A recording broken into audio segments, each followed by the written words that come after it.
Here we go. Hey folks, this is Brian again with another addition to my review of the Runequest role-playing Glorantha manuscript. I came across a fellow who picked up his copy of the manuscript at GenCon as well.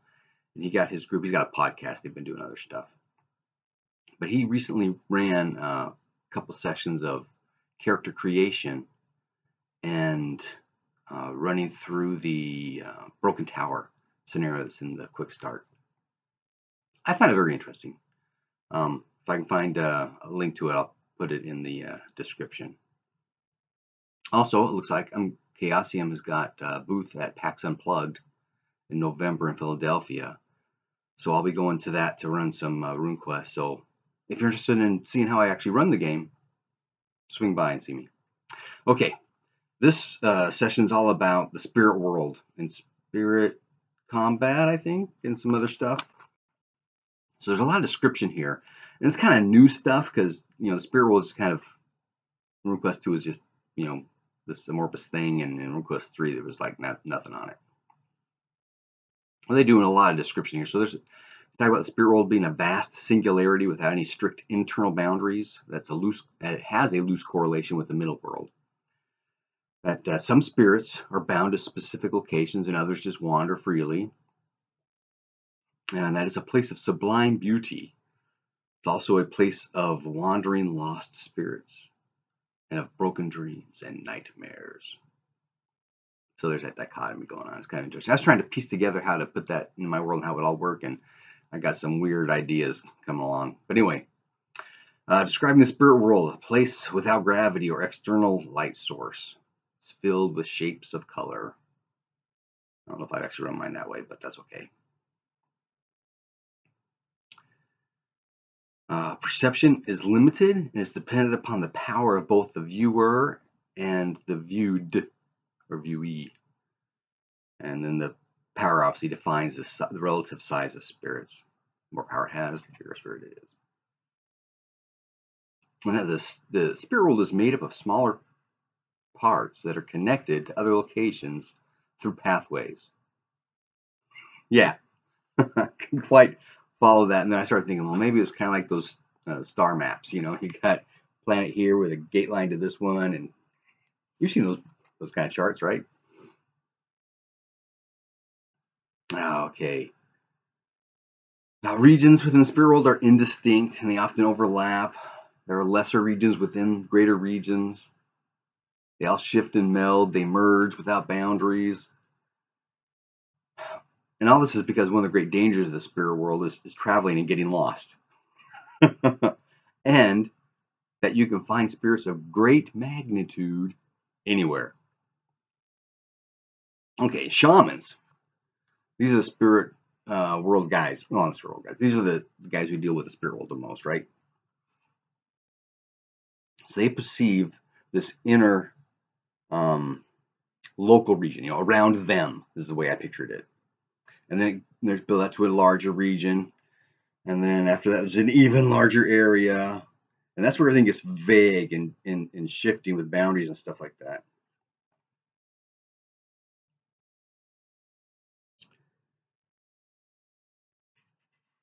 And most people can't go beyond that far out. And then again, it processes out to eternity. The spirit world's infinite.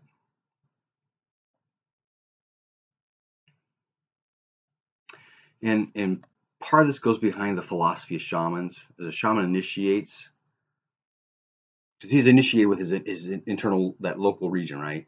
And as he becomes familiar and accessible to larger regions and larger regions out to the infinite, he becomes less and less human. Just some color there. Okay, mapping the middle world to the spirit world. There are some places that have equivalent locations. There's a place in the middle world, there's a place in the spirit world, and they're in the same place. So we get to crossover points. That's what the next thing is that sometimes these become doorways or spirit vortices, as they call them. Some typical places are graveyards, temples, and anywhere where sacrifices have been made. And they put a quote that some are listed in the Guide to Glorantha. I've got mine. Okay, regions of the spirit world. There's the frontier region, the outer region, and then you get closer to the center. As you get closer to the center, it becomes more and more spirit world like and less like the physical world. So this is almost a reversal of what we just talked about. I picture it like the galaxy, right? You've got the spinward marches, the frontier regions, the sparsely populated density of space kind of thing. But as you get closer and closer to the center, it becomes more and more packed with stars and that kind of thing. So as you get closer to the center, it's more spirit world like. But then you've got shamans with their inner region and their outer regions. It does get a little confusing. I couldn't quite piece it together myself. Okay, there is a current in the spirit world that draws everything inexorably towards the center.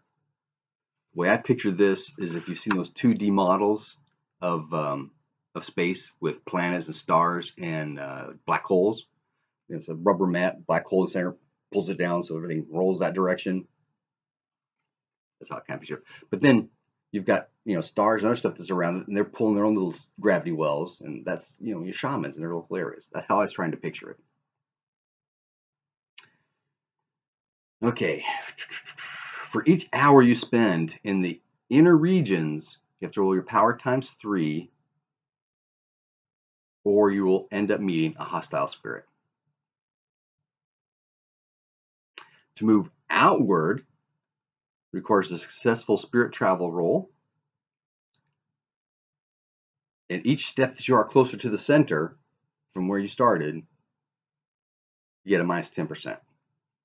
Okay, spirit vortices. These are sites that create, attract, and imprison spirits.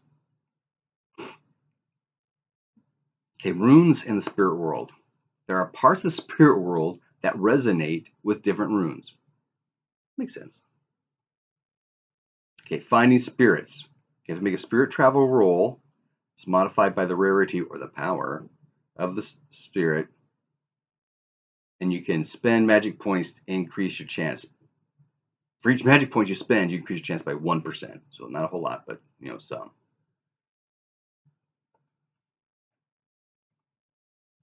Okay, extended discorporation. Okay, when a shaman goes to the spirit world, he discorporates. So his fetch protects his body, and he goes into the spirit world. A standard trip is 1d6 hours. During that time, you get to make 1 travel roll, and you have 1 encounter. After you discorporate, you have to wait a whole day before you make your next trip. Okay, now you can take longer. At the end of your 1d6 hour trip, you can spend a magic point and add another 1d6 hours, which gives you another travel roll and 1 more encounter.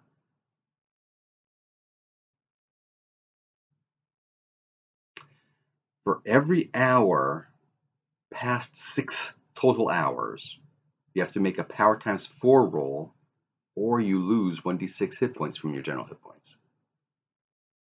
So it's kind of rough on you out there. Okay, spirit places. We talked about spirit vortices already. And these are where the planes lie close together. They're usually it's usually where we talked about sacrifices earlier, right? Expending great amounts of magical energy, such as a battle, divine marriages, that kind of thing, right? So these vortices are inhabited by random spirits. You can check that out in the bestiary, which I think I'll do next. I've got that as well.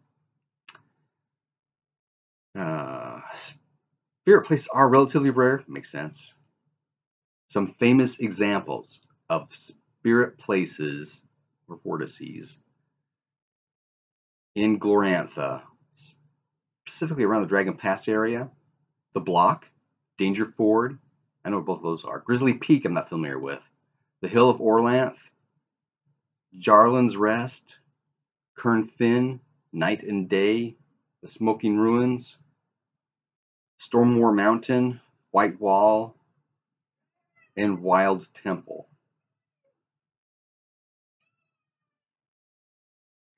And then in the guide, in the manuscript, they actually have little descriptions for each of those places where they explain why these are spirit vortices and the typical type of spirits you will find there, which is kind of handy.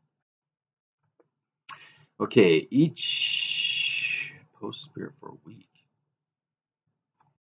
I am missing a card. Holy cow. Okay, spirit cults. That's how this section ends up, with spirit cults. They give 2 sample spirit cults, the Black Fang Brotherhood and shoot, something else. But spirit cults, they talk about shrines, and a spirit cult is not like a regular cult because it's much, much smaller. Spirits of great power are used to being worshipped, and if you find an ancient shrine, a shaman can, tug on that spirit line to get to that spirit and try and convince it to come back, so we can actually establish a spirit cult for that spirit at that shrine. And there's like 2 pages worth of stuff on the rolls you have to make and how it's done and that kind of thing. And then they give a description of spirit cults, because a spirit's going to have access to some rune magic associated with it, and so you can then sacrifice the power to that spirit, permanent power to that spirit, to get access to his rune rune magic spells.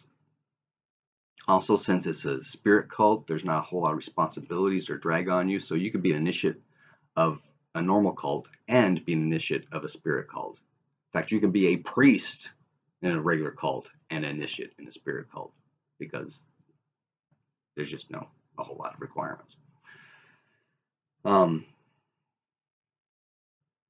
Shoot, I guess that's about it. So that's the spirit world. We did spirit combat last time. That's right. Touch on spirit cults. That ends up all the spirit world stuff. So the next one will be on sorcery. It seems to be similar to Runequest 3. I have started to read into it. I haven't gotten very far though. So I'm still trying to figure out some of the mechanics, because it's like, instead of having access to everything like you do with general spirit spells with rune power sacrificing, you get sort of access to one and modified access to others. It's kind of odd, but in a way it kind of makes sense, because there's dichotomies and that kind of thing. So we'll see how that goes. In the meantime, happy gaming.